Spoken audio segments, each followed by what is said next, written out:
사암침 왕초보님들을 위한 시간 계속 이어드리고 있었습니다. 물론 어떤 분들은 아니 왕초보 시리즈가 왜 이렇게 어려워 막 들려 여기저기서 원성이 자자한 소리가 들립니다. 그런데 지난 시간에 초등학교 4, 5학년 학생도 이해할 수 있는 수준의 말씀이다 그랬잖아요. 오늘 내용 역시 그래요. 그러니까 처음 듣는 용어는 다 어려운 거예요. 어렵다니까요. 내가 전공하지 않은 학문은 어려워요. 그 차원에서 어려운 것이지 여러분들의 수준이 낮아서 어려운 게 절대 아니에요. 내가 전공하지 않은 분야였기 때문에 어렵다. 그래서 처음 이해가 잘 안 되시면 두 번, 세 번 반복해서 보세요. 그리고 책 보시면 돼요. 책 보시면서 이해가 안 되는 것은 방송 보시고, 방송 보시면서 이해가 안 되는 것은 체크해놨다가 책 보시고. 네.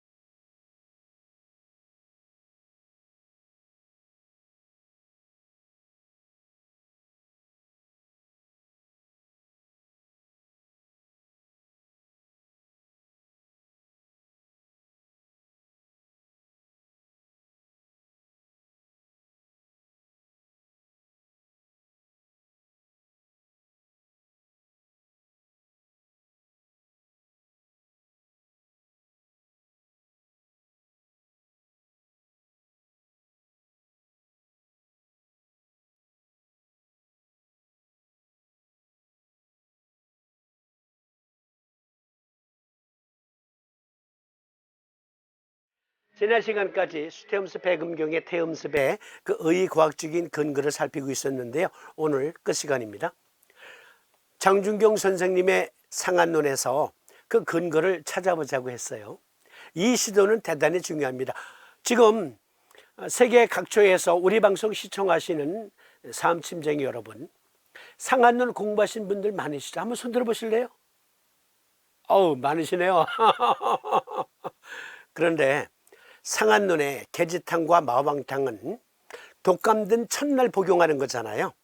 어떠한 증이 구비되었을 때, 그렇죠? 그것은 지난번에 소개해드렸고, 일단 이러한 생각 안 해보셨어요? 독감든 첫날 계지탕, 마왕탕으로 땀을 내면 인플루엔자가 쫓겨나간다? 인플루엔자를 쫓아낼 수 있다? 그래서 독감을 치료할 수 있다? 그 의과학적인 근거 생각해 보셨어요? 수많은 상한론 해설서들이 있지만 그것까지는 설명되어 있지 않습니다. 물론 땀을 내서 내어 쫓는다라는 말, 그것은 의과학적인 근거가 있어요. 열을 내리는 데는 땀을 낸다라는 것은 의과학적인 근거가 있다. 그거 조금 후에 소개해드리고, 일단 계지탕증 먼저 초간단 요약. 무슨 요약이냐면 약을 어떻게 복용하느냐, 그 복용 방법에 태음습의 의과학적인 근거, 또한 계지탕이나 마왕탕을 쓸 때 어떻게 독감을 물리칠 수 있는가가 나와 있어요. 복용법에 나와 있어요. 보실까요? 이상 5미를 잘게 썰어 달인 후 하루에 3번 나누어 원복한다. 복용하고 약 반시간 후에 뜨거운 죽이나 스프를 1홉가량 마시고 따뜻하게 이불을 덮고 1시간가량 있어서 전신에 조금씩 땀이 나는 것 같이 하면 좋다. 물이 흐르는 것처럼 하면 병이 조금도 낫지 않는다. 땀을 너무 많이 흘려도 안 낫나? 적당히 땀을 흘려라 이 말이에요. 한 번 복용하여 땀이 난 후 병이 차도가 있으면 쉬었다가 다시 복용하며, 만약 땀이 나지 않으면 전법과 같이 다시 복용하는데 시간을 조금 당겨 먹되 반일에 3번에 나누어 먹는다. 병이 중하면 일주일 동안 복용하고 다음날 그 시간까지 두고 보며 하루분을 다 먹어도 병이 계속 낫지 않으면 다시 약을 다려 먹고 땀이 안 나면 2, 3번에 이르기까지 복용하는데 땀이 났을 때 바람을 쐬지 않도록 주의해야 한다. 그러면 이번엔 마왕탕은 물 9홉에 먼저 마황을 달여 칠업이 되면 위에 끓는 거품은 버리고 산미를 다시 넣고 달여 2홉 반을 취하여 2번에 나누어 온복하는데 계지탕과 같이 죽을 먹을 필요는 없으나 이불을 덮고 땀을 낸다. 참고로 마왕탕을 2-3번 걸쳐서 먹고 땀이 났어요. 그런데 병이 말끔하게 낫질 않았어. 이때는 다시 마왕탕 복용하는 게 아니에요. 아까 계지탕에는 낫지 않으면 나을 때까지 일주일 동안이나 계속 계지탕을 써야 된다. 계지탕증이 남아있으면. 그랬는데 마왕탕은 달라요. 마왕탕을 2번에 나누어 먹고 땀을 흘렸어요. 근데 병이 말끔하게 안 났어. 그러면 이때는 마왕탕증이 아니에요. 이때부터는 계지탕증으로 바뀐 겁니다. 왜? 땀이 났기 때문에. 다시는 마왕탕을 쓰는 게 아니라 계지탕을 쓴다. 참고로 알아두세요. 상한론 배우시는 분들. 그런데 문제는 이거잖아요. 독감 걸린 첫날 땀을 내어 인플루엔자를 쫓는 처방이 계지탕 마왕탕증이라고 했는데 그 의과학적인 근거가 있느냐? 그렇죠? 그걸 살펴봐야죠. 먼저 마왕탕이나 계지탕 등등을 먹고 땀이 나면 오한 발열은 멎습니다. 오한 발열은 말끔히 사라지지 않아도 열이 내려요. 그 근거는 사람이 땀을 흘리는 주된 이유는 체온이 핵심 내부 온도를 유지할 수 있도록 하는 온도 조절을 유지하는 것입니다. 이것은 질병에 대한 신체 주요 방어 수단 중 하나인 열이 나면 몸의 내부 온도를 상승시켜 사람이 열에 걸리면 작동합니다. 무슨 말이냐면 여기 구글 sweat and fever라고 아주 초간단 검색어를 넣고 쳐보니까 나온 첫 페이지에 나오는 말이에요. 그러니까 동서의학이 모두 주지하는 바 땀이 나면 열이 식는다. 그런데 서인은 해열 진통제로 그 일을 수행하지만 동의는 달라요. 내부에 오히려 온도를 상승시켜서 내부에서 바깥으로 열이 나가도록 땀을 흘려서 내어 쫓는 거예요. 마왕탕, 계지탕 찬약 아닙니다. 물론 후에 살피겠지만 나중에 고박유력 살필 때 양명병이라고 하는 것은 외부보다 내부 자체의 고열이에요. 그래서 이때는 고열을 씻어내는 방법은 설사시키는 방법이거든요. 그래서 조위승기탕 또는 대승기탕, 소승기탕 등등이 사용되는데 그건 나중에 얘기하고 일단 마황탕, 계지탕을 복용하면 오한 발열이 멎는다라는 것은 모든 상한론 대가들이 주장하는 바이고 주지하는 바입니다. 그런데 말씀드린 것처럼 수많은 상한론 의서에 해설서에 열이 식는 것까지는 언급을 했는데 과연 어떠한 기준으로 독감이 낫는가를 해설한 책이 단 한 권도 없습니다. 그러한 논문은 단 한 줄도 없어. 오늘 여러분께 최초로 공개합니다. 상한론 공부하시는 분들 주의 깊이 들으세요. 주의 깊이 보세요. 어떻게 계지탕, 마왕탕을 쓰면 인플루엔자가 쫓겨나는지, 인플루엔자를 쫓아낼 수 있는지, 그래서 독감을 낫게 할 수 있는지 근거를 살핍니다. 근거.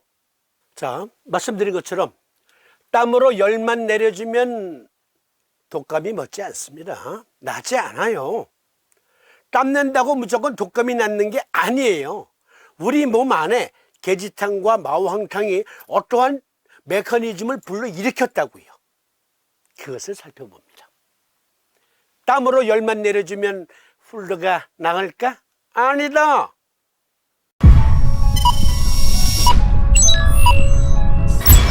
땀을 내서 인플루엔자를 물리친다? 거기에는 의과학적인 내용이 내포되어 있어요. 이 내용에 땀을 내서 인플루엔자를 물리친다? 어떻게 나았는지 설명할 수 없으면 의학이 아니다. 호흡기 속의 인플루엔자 유입 지점과 방어. A. 인간 기도의 해부학적 및 기능적 구조. 인플루엔자는 먼저 기관지와 기관지에 있는 상부 기도와 섬모세포를 감염시킨다. 결과적인 임상 증후군으로는 기관염, 기관지염, 기관지 폐렴 등이 있다. 적응 면역 반응은 기도를 따라 림프절에서 시작된다. B. 호흡기 상피는 잘 봐주세요. 여기 중요한 거 나와요. 호흡기 상피는 특히 점액 기관지, 섬무세포 기관지 및 모세기관지, 폐포 대식세포, 헛박과리 등의 층에 의해 들어오는 병원균으로부터 방어하기 위해 구비된다. 상기도, 하기도. 폐는 우리 몸 안에 깊숙한 곳에 들어있잖아요. 그러나 외기가 직접 닿는 곳이란 말이에요. 외기가 직접 닿는 그곳은 외기의 입장에서 볼 때는 상피죠. 문자 그대로 상피예요. 그 상피는 면역작용이 활발히 일어나는 곳이다. 일단 그렇게 생각해 두세요. 한번 머릿속에 그려보세요. 한번.